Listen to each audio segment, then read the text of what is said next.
fighting. Hi, if everyone can take their seats. Hey, thank you very much for coming to this special meeting of the City Council for February 1st, 2022. And on the agenda tonight will be the Treasure Island development. So Sherry, can you take the roll, please? Mayor Miller, Here. Vice Mayor Lindauer, Yes. Councilmember Bryan, Here. Councilmember Frislow, Here. Councilmember Place. Here. Thank you. We do not have Reverend Bob or Reverend Melissa here tonight, so please just stand and join me in the Pledge of Allegiance. I pledge allegiance to the flag of the United States of America and to the republic for which it stands, one nation, under God, indivisible, with liberty and justice for all. Thank you for everyone that's in the audience today and for everyone that's online. And we're going to go right into it. So this would be old business, if you remember from our last meeting, because it wasn't properly advertised. We needed to extend it till this date. So Attorney Carey, could you please read Ordinance 2022-04 for us? Thank you, Mayor. Okay. Sorry, I was trying to pull it up on my computer, but it was really slow. I've got it in print here, though. This is Ordinance 2022-04, an ordinance of the City of Daytona Beach Shores, Florida, relating to approval of a development agreement pertaining to properties owned by 2025 South Atlantic Avenue, LLC, in accordance with the provisions of the Florida Local Government Development Agreement Act, as set forth at sections 163.3220 to 163.3243 Florida statutes, providing for implementing administrative actions, providing for conflicts, providing for a savings provision and the effect of the ordinance, providing for severability, providing for codification as well as the correction of scrivener's errors, and providing for an effective date. And this is second reading and a public hearing. Thank you. Okay, we're going to start out this evening before I even ask for a motion. I want to go back over what I know to have happened in the past several years on this, so everyone understands just how much work has gone into this Treasure Island property. So the city has been working on resolving this issue for many, many years. In 2014, there was a 10-year development agreement put in place that was due to expire in 2014. During my campaign for mayor, at several meetings with residents, I realized what a hot issue this was. And the vacant, crumbling state of the building was upsetting to many, many of our residents. Once I took office, I immediately set up a meeting with the president of J-Moore. That was the Canadian company who owned Treasure Island at that time. Over the next several months, I, along with staff, met and had conference calls with the president of J-Moore and with his architect, John Asham. Joe Hopkins was also in some of those meetings. We were presented with impressive photos and renderings of the proposed new building. We were informed of the hotel developer they were partnering with, and they even had a new name for Treasure Island. We thought for sure we were going to be moving forward on that, and as a new mayor, I was really looking forward to that and hoping that it would come true. Unfortunately, it did not. Deadlines came and went with no action on their part. So in the summer of 2020, J-Moore filed for bankruptcy, and Acres Capital, the lender, became the new owner of the property. I want to say a special thank you to our Councilman Frislow for reaching out to them to begin talks on how we could get back on track to having something done with the property. Again, we had several talks with them and we thought something was going to be happening, but months passed and we didn't see much movement on the property. As time passed, Councilman Frislow left the Economic Development Committee, and our new Director of Economic Development, Nancy Maddox, took over. So fast forward, though, to June of 2021, when we did not see much movement. We had several unresolved code enforcement issues, and so what happened was the city issued a condemnation to the property owner, and we were to appear before the special magistrate. Right before we were due to appear to them, Acres and the city did reach out that not wanting that to happen, and we came up with a stipulated agreement that we would present to the special magistrate. We presented that stipulated agreement, and the special magistrate did accept that meant going forward, we could work out together some of these issues. So staff and Acres were tasked with a development agreement that would go forward to the state for approval. We did get the approval for the state. In the last several months, the staff has been working diligently with Acres to come up with something that would work for both of us. We are trying to come to a compromise agreement that hopefully will work well for both the cities and the property owner. So I've gone into all this detail to let you know that we have not been sitting idle for the past 3 to 4 years since this council has been there. Everyone has worked diligently doing their part to do that, but I have to really do a special shout out to our staff, because some of us worked on it and then we left, but the staff every single week, every single conference call and meeting were there to represent us. So I'd like to give special thanks to our city manager, Mike Booker, our Assistant City Manager, Kurt Swartzlander, Community Service Director, Fred Hyatt, Deputy Community Service Director, Stuart Cruz, and Attorney John Carey. Thank you very much for all the work you've done on that. So this evening, we are going to discuss the agreement that has come about because of those talks. So I also want to say a big thank you to Acres. So thank you, Guy and Peter, to Cobb Cole, the attorneys, and to Joe Hopkins. When the time is right, I'm sure that you will have a beautiful picture like you have here today. Right now, we're focusing on getting it demolished. I know you don't want to do your permits for another 8 years. I'm not sure if it'll look like this in 8 years, but anyway, thank you for bringing that this evening. And we just hope to see a beautiful structure there that the city can be proud of, as well as Acres. So with that, do I hear a motion to accept that proposal? Motion to the accept. ordinance? Thank you. I'll second. Thank you.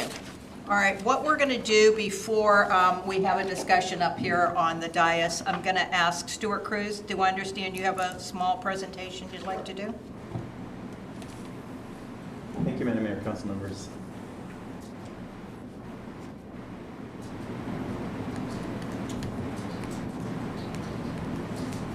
Just a really brief presentation, because I know we've all seen this before. This is the second reading of Ordinance 2022-04, which is the 2025 South Atlantic Avenue LLC Treasure Island Development Agreement with the City of Daytona Beach Shores. And we all know that the property is just under 5 acres. It is located in the 2000 block of South Atlantic Avenue, and of course, the owner is 2025 South Atlantic Avenue LLC, which is a subsidiary of Acres Capital. We all know where the property is located up in the north end of town. You know, there's 9 parcels involved, some east side, some west side, and two at the corner of Armstrong and Frail. We've seen this for how many years now? So just the highlights, Madam Mayor, council members, really quickly of what this development agreement entails. You know, first and foremost is the demolition of the Treasure Island structure. So if this agreement is executed tonight, approved and executed by the city tonight, then the Treasure Island structure will be demolished within 120 days after the agreement has been recorded with the clerk of courts. There's also monies to recover demo costs associated with the demolition of the building in the event that the demolition is not initiated within 60 days. So that money would be put in an escrow, or the money would be put in escrow if they did initiate demolition, but it's not completed within 120 days. So that's the reason why you see on the PowerPoint, if needed. There will also be property preparation and maintenance that's required. Essentially, after demolition, the property has to be brought back to a safe and aesthetic nature. And in addition, the development that you see the pictures up here basically kind of highlight, the nuts and bolts of it is that there will be 300 hotel units and 200 multifamily residential units on the property. And the property could be either one combined property or it could be 2 separate properties in the sense that the Treasure Island would be one and the Sunny Shores property would be the other. And the development at some point in time will require a site development plan review, which would go before the Planning and Zoning Board and the City Council. And it may actually vary from the concept exhibits that you actually see in your package tonight. And the reason for that is because the development agreement actually speaks to the framework for development and not necessarily the details as to what the development will actually look like. So as long as the future development fits within that framework, it will be all good. If not, they will be before the council again to basically ensure that it does. So there were several deviations, 7 deviations to name them, that were granted that would be granted by the city if this development agreement is approved tonight. And those deviations would be from the city's land development code, and they would include setbacks, breezeway issues, and other things that would actually make this framework work and the development actually come through. So in terms of the duration of the development agreement, the city and the city staff and the developers and the owner has agreed to 2 options. The first option is 8 years to receive a building permit and essentially pay those fees as well for the development of a hotel, multifamily development in a single building on both the Treasure Island property and the Sunny Shore property. So that's basically for one building, 8 years to get the building permit and pay those fees. The other option is 8 years to receive a building permit and pay the fees associated with that for only a hotel development on the Treasure Island parcel, and 15 years to receive a CO for a multifamily residential development on the Sunny Shores parcel. So there's 2 options, and obviously we're hoping for the most expeditious one, but it will be totally up to the property owner to decide which route to take. So with that said, after weeks and months and days and hours of negotiation, staff is happy with what is being proposed, and we're recommending approval of Ordinance 2022-04 as presented. If there's any questions for me, I'll be happy to take those, and I know the other staff members would be happy to chime in as well. Of course, we have the team from Acres as well. Have any questions for you? Is there anyone from Acres or Cobb Cole that would like to say anything? Thank you, Mayor. Rob Merrill for the record with Cobb Cole. This is a victory lap for everybody, so we're just here to say thank you. We talked a lot on the first reading. I don't think any of the details need to be discussed at this point unless you want to ask questions, but I think these guys, came on board and they did everything they could do, and we had a rough and tumble of a negotiation or a series of negotiations, and your staff has just been exceptional. So you've got good folks here, and I deal with a lot of jurisdictions, like you do, John, and you really have an exceptional group, and we appreciated working with you guys. And any questions? Otherwise, let's all say kumbaya and thank you. I have a couple of questions for staff. Councilman Bryan has a few questions. Sure. Can everybody hear me? Yes. This first question is for Fred Hyatt. I asked people to, John Kerry and staff, to make sure that the demolition completion was well-defined. Fred, do you feel like it's well-defined, and if it's not completed, there won't be any room for debate as to whether it has been completed? I believe it is well-defined, and I think as staff, we're happy that we have it written in a way that there shouldn't be any arguments or debate about whether it was actually demolished. And this question is for John Kerry. If the demolition isn't complete in 120 days, do you believe that constitutes a material breach, and that we have strong grounds for declaring that? And if litigation ensues, we would have strong grounds for winning the litigation? Yeah, I do. And in addition to being able to declare it a material breach, which we would have to bring to you all to make that determination, we've also negotiated with them that they will, if demolition hasn't started within 60 days, that they'll put the money to do so in an escrow account that we can draw on if we need to go in. So I think we're protected in a variety of ways, both through the escrow account and through the ability to declare it a material breach if they don't demolish the property. And I assume Becky agrees with you? Yes, Becky's reviewed the contract and agrees. That's all the questions. I would like to make some comments a little later. Okay, Before we vote. Okay, thank you. All right, so at this time, I had a couple of audience comments that we have here. The first is from Denise Ferreira. Right. Hi, Denise, if you want to come up and just state your name and your address again. And remember, too, we're just here to listen to you this evening. Okay. My birthday's coming, so I would like it down. 133 Park Avenue, Denise Ferreira. And my question is, he just said it, I didn't understand the 60 days. They have to start demo within that 60-day period. And if not, then money goes into an escrow account for the demo. Yes? Does that sound right? Okay. Then once that escrow starts, is there a timeline?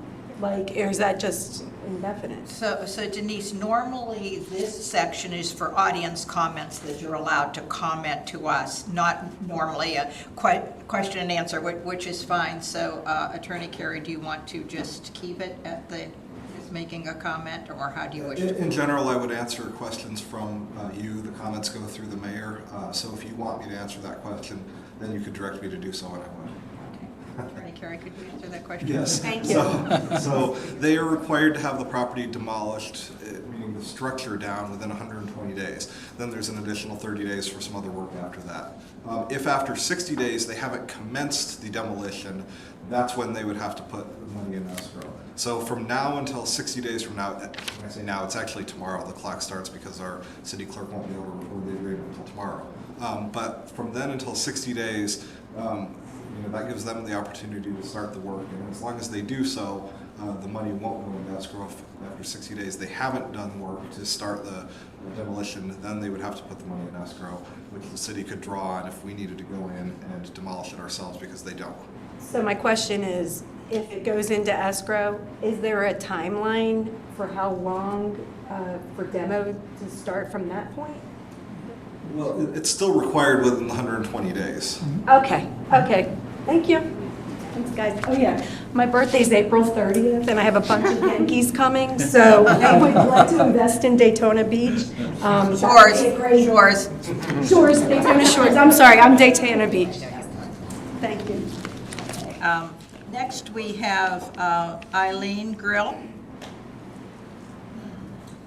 And it looked like you had some questions too, so if you have some questions, then our attorney can answer them for you. Well, very happy this is happening. Right. So We 20 are years too. Looking out my kitchen window at Treasure Island.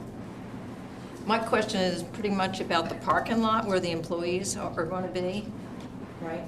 I want to make sure that it's not all blacktopped. And I don't know if this is the right time to bring up this, but, all blacktops would be horrible. And things that go on, like the lights facing my windows and the trucks sitting with their engines on all night. Is this now the time to ask or wait? Are you saying during construction? Well, that's obviously, I don't want anyone there either, but once the hotel's built, I guess it's better to actually talk to the owners of the hotel who are running it with these questions. How do we And proceed? there's a wall falling down. I live right along the parking lot there. There's a wall falling down. What's going to be put there? I just want that section to look nice. I know the hotel looks wonderful. It's great. And does anyone know who owns that other property across the street from the employee parking lot on the north side of the city? And we will take note of all your comments since you've made In them the in public. future. Yeah, well, Okay. yes, we'll take note of those too, and we'll see if somebody can get back to you. And Stuart, do you happen to know at this time who owns that property? No, I do not, Madam Mayor. I believe you guys north of the garage, where the garage is. Where they're parking their beach I don't know, Madam Mayor. trucks? Okay, Okay, I was just curious if, okay. all right. Okay. Anything else, Eileen? No, I just want to make sure that parking lot gets, looks nice and landscape nice and a wall gets put back up. Okay. We can understand your concerns. Yeah, I'm a big gardener and that wall's falling down and my landscape will fall right into that parking lot soon if it doesn't get taken care of. Okay. Okay? Thanks, Eileen. Okay, next we had Ann Ruby.